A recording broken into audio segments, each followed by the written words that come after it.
From the New York Times, I'm Michael Barbaro. This is The Daily. You know what the name is? He is the worst person. His name is... What the hell? How did he ever end up in Kentucky? His name is... In Kentucky on Tuesday, amid his own record-low approval ratings, President Trump is asking Republican primary voters to reject a Republican congressman that they've elected 7 times before. His name is Thomas Massie.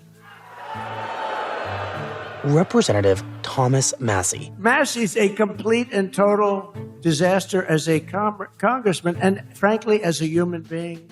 A fiercely proud conservative who has broken with Trump on just a handful of votes.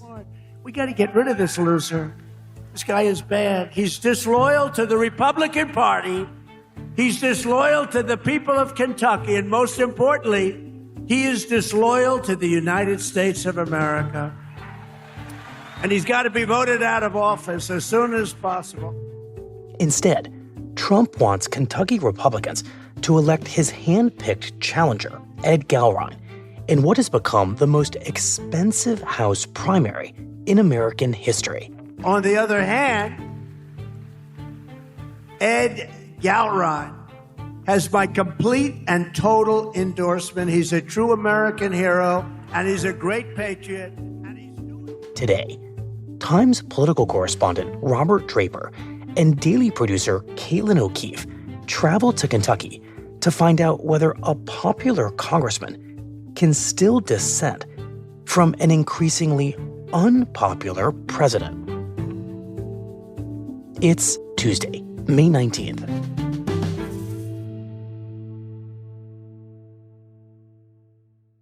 Robert, welcome back to The Daily. Thanks for having me back. Anytime.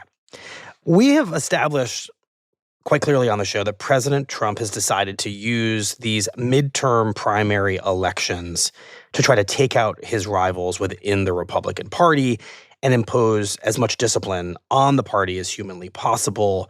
And so far, he's largely succeeded in that goal, taking out Republicans who fought him in Indiana and just a few days ago in Louisiana.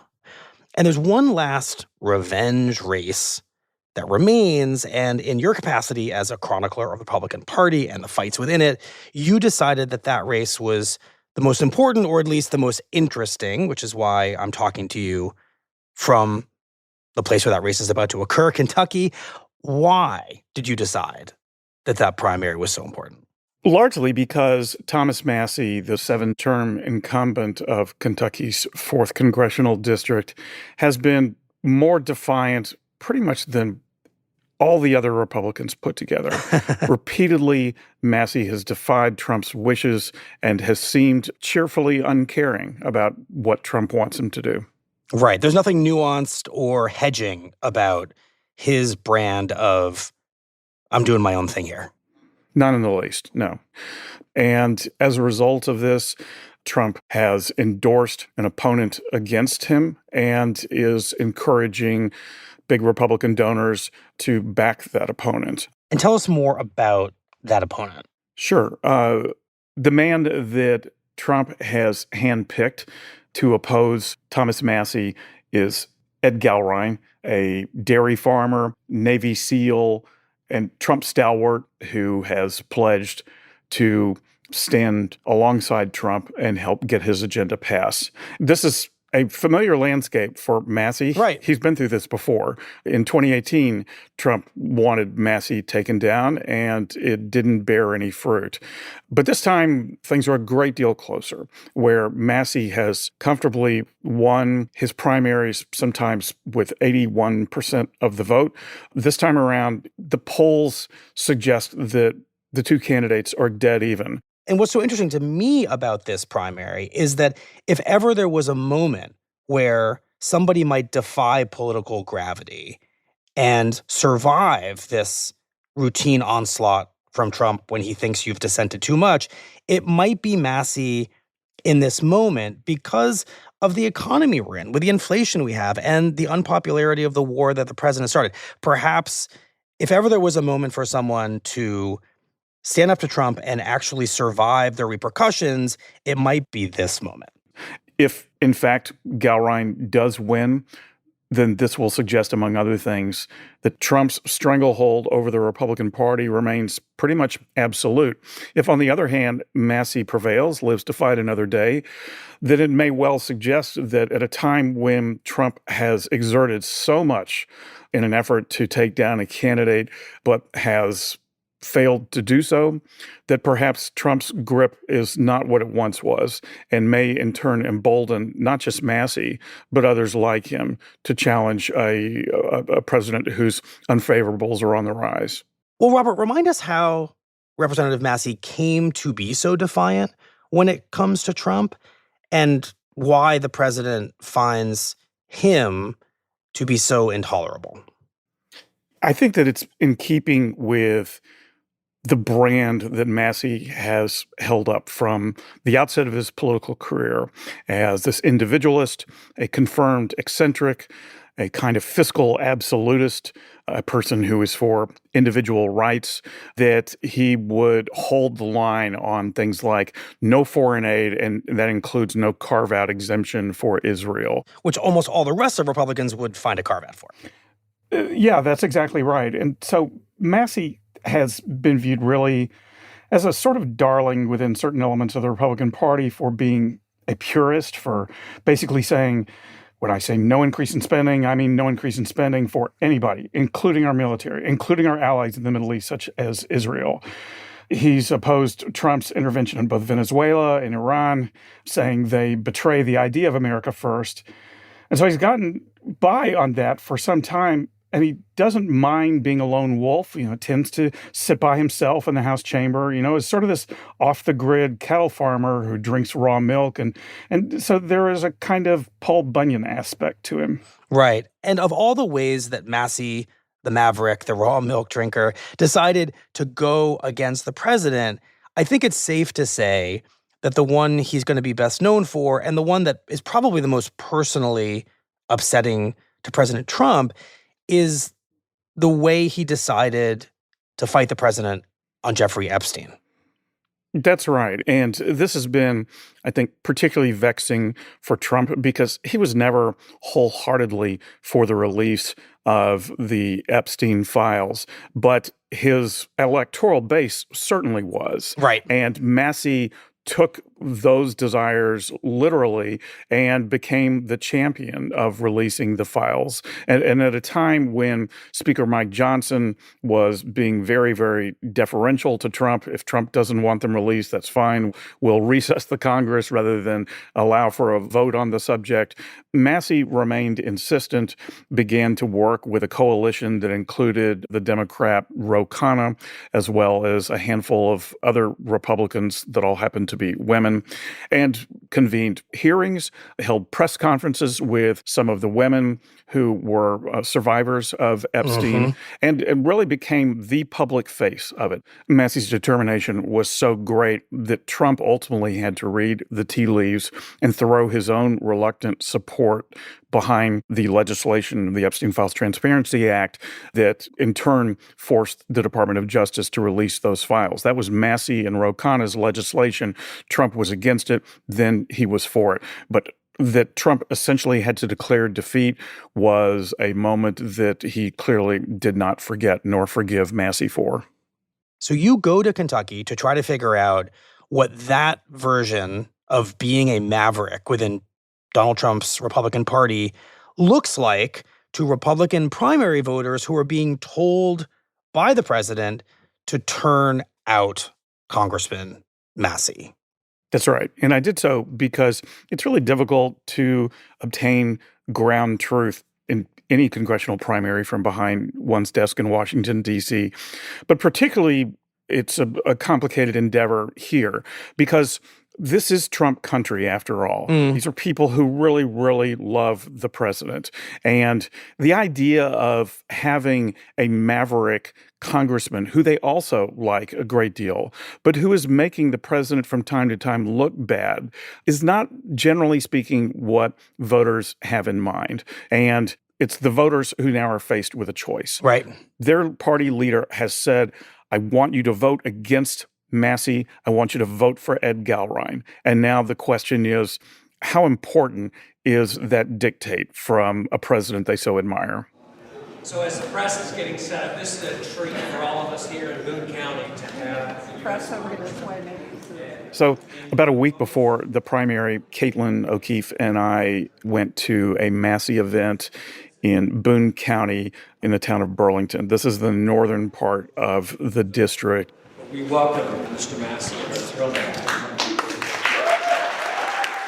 him. It was an extremely well-attended event in the courthouse, standing room only. Take questions. We have a microphone set up here. How much time do we have? All night. At least 150 or so folks there. I want to start out by telling you what I have got done in the last 6 months of life. Okay. And Massie began it with a presentation of sort of his affirmative version of why a person should vote for him. First of all, I got a bill passed that has caused Prince Andrew to no longer be a prince. The British ambassador is no longer the ambassador to the United States. And the CEO of the World Economic Forum, that guy had to resign because of the Epstein Files Transparency Act. He very quickly moved into his advocacy of the release of the Epstein files. And he emphasized that while he is a tried and true Republican who has voted with the Republicans 91% of the time, that those areas in which he has distanced himself or opposed Republican legislative matters, he makes no apologies for. If you're covering up for pedophiles, if you are trying to spy on Americans without a warrant, if you are bankrupting this country, then I am not voting for that. And so there are a few times I've had to stand up, and that's why I'm in a race here where it's the most expensive race in the Republican primary in the country. It's the most expensive race in history in Kentucky for a congressional race. Massie made a point also of talking about his opponent, Ed Galrein. I respect that my opponent has military service, but I've seen some congressmen get this wrong when they get elected. They get to Washington, D.C., and they ask, who do I report to? Do I report to the Speaker? Do I report to the President now? He said that Galrein is essentially a rubber stamp for President Trump. And if that's what people want, an unflagging supporter who will do whatever Trump wants, then fine. But that's not who Massie ever was or ever will be. Well, when you're in the legislative branch, you don't report to the executive branch. I report to 750,000 of you. I'm a direct report to you here in Kentucky. You are my bosses, and I'll never forget that. And he spoke probably for about 15 minutes or so. I take questions from anybody that wants to ask one. And then he immediately opened it up to the audience. You're not just supported here in Kentucky, you are supported in the United States of America. And what kind of a reception does Massie get there? Well, many of the comments and questions came from people who were really adoring of Massie. You know, these were people who were really applauding his principles and are very much in lockstep and appreciative of his independence. But people complain that we send politicians to Washington and they're not principled. You stand for your principles, and that's gold to me. Then came a few audience members who were a little more skeptical. Hi, Congressman Massie. Elizabeth Smith, Union, Kentucky. We've met. One of them was a woman named Elizabeth Smith. I've got to say, for the first time in this election season, I have been on the fence. Who said quite plainly, I'm not sure who to vote for. I support the president more than any other time ever in my life. And I truly believe that President Trump is really working tirelessly every day for the American people. She had supported Massie in the past, but really was an unswerving devotee of President Trump. And people have been saying all these awful things that, oh, you don't support Trump and you don't this. Please give me a reason to vote for you this time. Okay. And so Elizabeth Smith basically asked Massie, make the case for why I should vote for you when Trump wants me to vote the other way. She's basically saying, help me reconcile a dynamic of me liking you and me liking Trump. That's right. First of all, I'm not running against Donald Trump. Massie began his reply by reminding Ms. Smith that President Trump is not on the ballot. I truly do have respect for his effort and the job he's trying to do. But if I win this race, I guarantee you he will come right back around. And when he defies the president, it isn't for defiance's sake, but instead to uphold the kind of America First principles that Trump himself ran on. But towards the very end of the Q&A session, another gentleman stood up who represented an altogether different point of view from the ones we'd been hearing.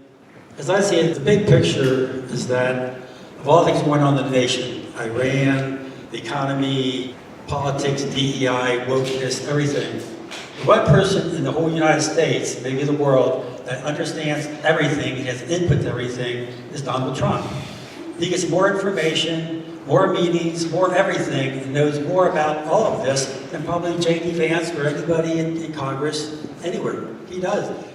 The man's basic point was the president knows more than you do, so why aren't you deferring to this man's obvious superiority in the knowledge and intelligence that he has? Things like that. There's been 4 or 5 bills that you voted no on that were really important to me, representing me, and you voted no on those, and I was really furious. I thought, you gotta be kidding. He said that, look, you turned on Trump. Trump is my guy. Now, I voted for you. You've run 7 times, right? First 6 times I voted for you because I wanted to. 7 times because you didn't have anybody primary you. This time you got somebody running against you. He hasn't done anything. I really don't know a whole lot about the guy, but Trump has endorsed him. And that means to me that he will help Trump pass the things that I want done, okay, that you aren't doing. And some of these This exchange lasted for a full 14 minutes. Wow, it's amazing. I mean, it was really long and at times kind of boring. Certain people in the audience got up and left. But Massie stood there very patiently, letting the guy have his say, and occasionally interrupting him, not with his own statements, but with questions posed kind of Socratically. You're aware, aren't you, that I'm the one who got the Epstein files released and that Trump considered this a borderline act of treason? What do you think he learned about the Epstein files that caused him to do a 180 that makes him smarter than the people in this room? That they should have been hidden.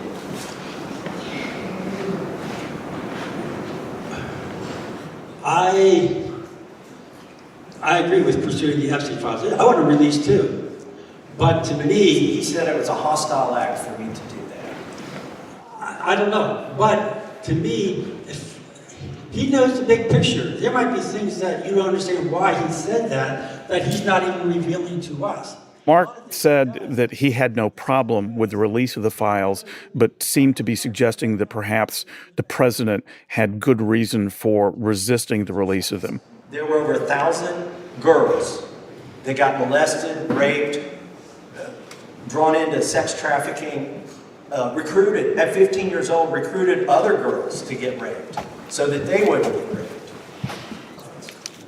You won't find I have no problem with what you did with Epstein files. I really don't. I don't think. But I went against Trump on the one thing he cared about the most. What he was doing, in essence, was trying to reconcile his basic view that Massie was in the right with his larger faith in Trump, and reconcile "In Trump We Trust" with America First principles. I believe if he did, there was a reason that he did that he could not tell you or tell the public. I don't give anybody. I don't give anybody but God that kind of trust.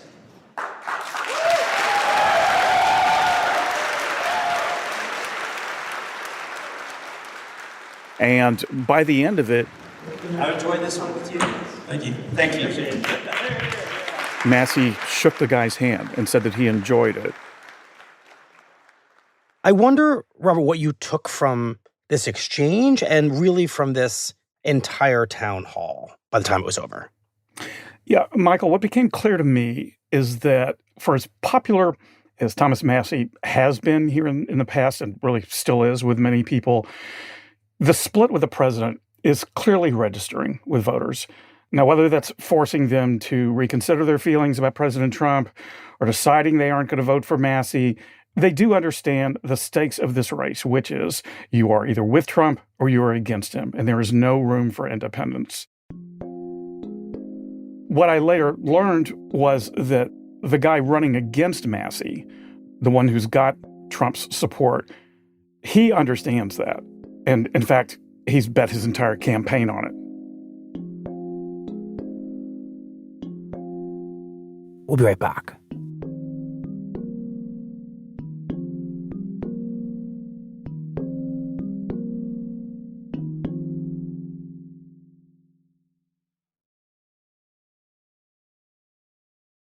So, Robert, you end up spending time with Massie's rival in this race at Gowrie. Tell us about that time. Yes, Caitlin and I, a couple of days after the Massie event, attended a Gowrie event. All right, so you guys can come in and start just setting up, and I'll head out in about 10 minutes. Are they doing a tour of some sort? And it was kind of an odd event, I have to say. It wasn't attended by voters, but instead took place in a manufacturing plant. Its stated purpose was to have the U.S. Chamber of Commerce announce its official endorsement of Gowrie in the presence of a handful of members of the press. Please welcome Ed Gowrie. So the U.S. Chamber guy gave a very quick speech. Well, thank you for that. Can y'all hear me in back here? Can you hear me okay? I want to thank you for those kind remarks. Gowrie then gave his own 10 or 15-minute talk. And how is he making his case about this candidacy of his? I was 26 years old before I left Kentucky to go off to the Navy SEALs as an officer. I want you to hold that thought. I grew up on the largest dairy farm in the state of Kentucky. Anybody out there know anything about dairy farming? The first thing that Gowrie did was introduce himself by saying that he's not a politician, that he is from a multi-generational farming family, that he won a multitude of Bronze Stars serving his country as a Navy SEAL, and then finally, more recently, was pressed into service again by President Trump. I'm proud to stand with President Trump, the Republican Party, his American First and Kentucky Always agenda. I added that, and the president said he liked that. When I said that, I told you, I said, America First and Kentucky Always. I like that, Ed. That's what he said. President Trump cuts taxes. And right away, it became clear that his support for Trump, and for that matter, Trump's support for him, is really the message that he's running on. I mean, he didn't talk about what committee assignments he would like to have. He didn't talk about America's place in the world. He didn't talk about specific spending bills or really any legislation at all. President Trump needed conservatives in Congress to deliver for the American people and what they voted for. What he talked about was Trump. If I remember, nearly 78 million Americans voted for President Trump. Won 31 states, is that right, including the swing states, and 312 electoral votes? That is significant. That's a message. And then after that, but Thomas Massie stood in the way, not just against President Trump, but against the party and America. He described how Massie was the person who was standing in the way of this agenda being passed. Kentucky deserves in America congressmen who will stand with President Trump, the Republican Party, and conservatives, not against him. And that the 4th District deserved someone who was more in keeping with the man that they had voted for, Donald Trump, and that he would be that man. So thank you all for coming here. God bless President Trump, the Republican Party. God bless Kentucky. God bless the United States of America. And I'll take a few questions. Thank you all for coming. Thank you all for coming today. And after that, he took about 4 questions from members of the press. And in its guardrails heavy nature, it seemed to be the exact opposite of Massie's freeform anything goes encounter that we'd had a couple of days earlier. And what do you think explains that decision making? Well, it's that there's a paradoxical element of his campaign that while Trump desperately wants Massie to be crushed with overwhelming force, this campaign is kind of doing so with a very, very light footprint. And I think also is very careful about saying anything that could possibly offend the president who has endorsed him, which was why when I had an opportunity during the Q&A, I asked him, you did say a couple of minutes ago that you stand with President Trump, and Thomas Massie has said that that's tantamount to you being a yes man, a rubber stamp. Are you going to be Trump's rubber stamp? And I wonder, if you could comment on that. If you see yourself as someone who would be unswervingly with the president or someone who would be independent. And what does he say? So first of all, I want to give you a scene setter. I guess I should have got 5 Bronze Stars to demonstrate my personal courage and independence to act on my own. I guess I should have served 3 times at SEAL Team 6 instead of 2. But they have rules about that, and you don't do so much. There's no point of importance about that. I got to give thanks to other folks I did that. But it's a long way from a dairy farm on the Ohio River to SEAL Team 6, and I'm not talking geography. You know, beyond describing his resume, he was essentially conflating individual courage with political independence, which struck me as 2 different things. The president knows who I am. He knows what I stand for. He knows exactly who he was talking to. I am no rubber stamp. Will never happen. And said that being a rubber stamp was never who he was, nor who he would ever be. No, sirree, Bob. I'll put a bow on it with this. I represent these folks here. I'm their servant leader, and the president knows that. You can count on it. But I wanted to push on that idea just to learn a little more from the candidate as to really just what he'd like to be as a congressman. So I paid him a call. Robert Draper. Hey, Robert, where you at now? And what exactly did you ask him? What did he say? And were you able to fully resolve this question of whether he was capable of being anything other than a Trump teammate? Yeah, I started in our brief phone interview by asking him the most basic of questions. I'm just curious to know what House committees you'd like to serve on. You're a man of varied interests, and you could go in a bunch of different directions. So what do you have in mind? What's on your wish list?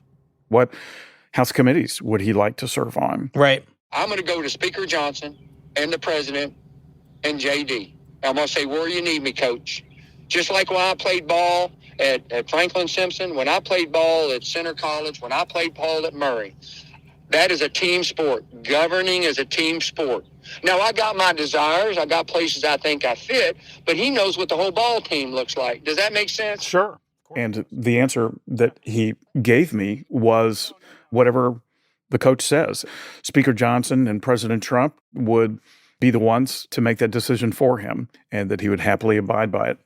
I mean, to state the obvious, this is quite different than Thomas Massie's vision of Congress, where independence is essential and the prerogatives of the Congress are to do what individual members think is necessary, regardless of the team they're on, regardless of what the president wants. That's right, yeah. And I pressed him later on whether he would have done as Massie did on the release of the Epstein files. And he basically said, well, I'm for transparency, but I'm for transparency in a way that doesn't cause any conflict with the president.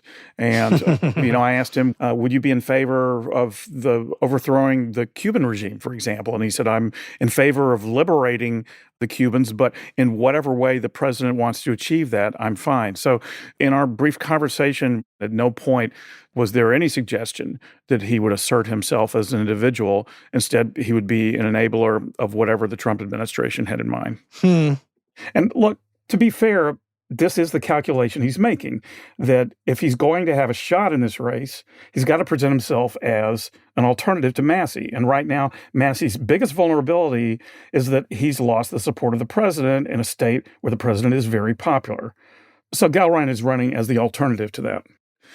And Galrain has an incredible financial war chest supporting him. And by supporting him, what I really mean is attacking Massie.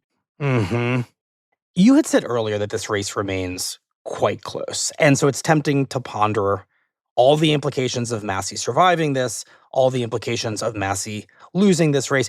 But I wonder if at the end of the day, those implications aren't so far apart. If Massie loses, Trump will have clearly shown that there's no tolerance for opposing him, even when somebody like Massie is staking out positions that are really grounded in what Trump claims his political movement is all about.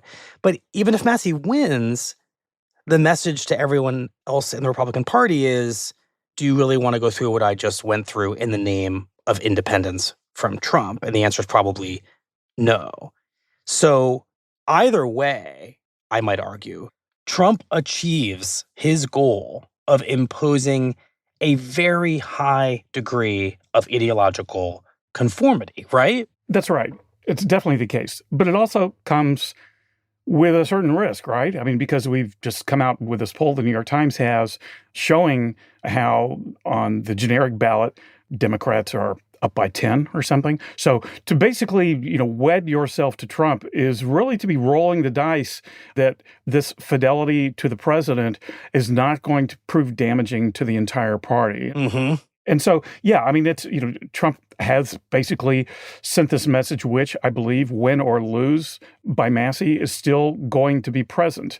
But meanwhile, Republicans cannot be inattentive to this greater electoral message, these storm clouds that are gathering, suggesting that when it comes to general elections, it's a deeply problematic thing, siding with the president. Right. I mean, if the midterms were held today, according to the New York Times poll that came out on Monday, the one you just referenced, it's very clear that Republicans would almost certainly lose the House based on all the factors you just described. They wouldn't lose Massie's seat. Whether it's Massie or Gallrein, it's going to be held by a Republican.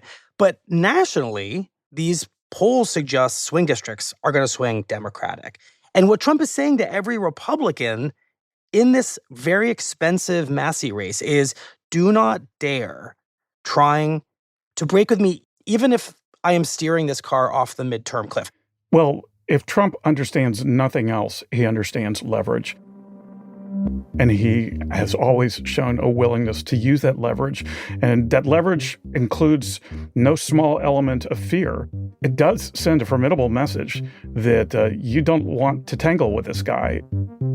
And we have not seen any president, I think, in modern history, perhaps in the history of American politics, who has had such command over his party, even in defiance of public opinion polls that would suggest that people be a little bit wary of that fidelity to Trump. Well, Robert, thank you very much. My pleasure, Michael. We'll be right back.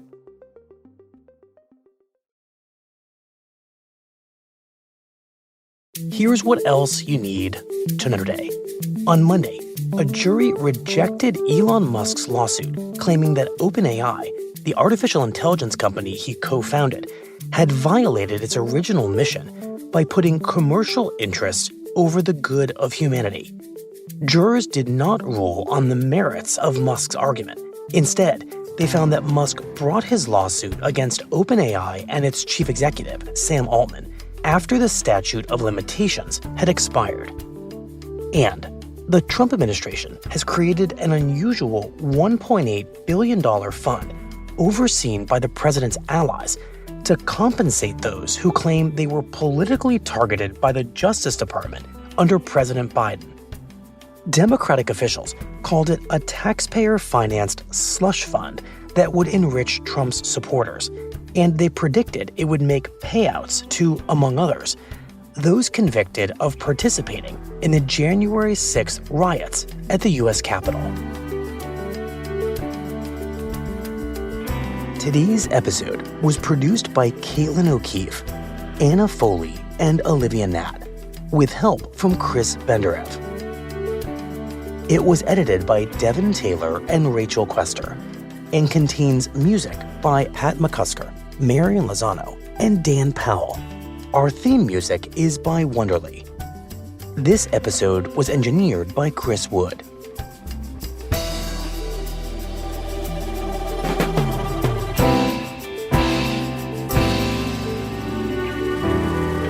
That's it for the Daily.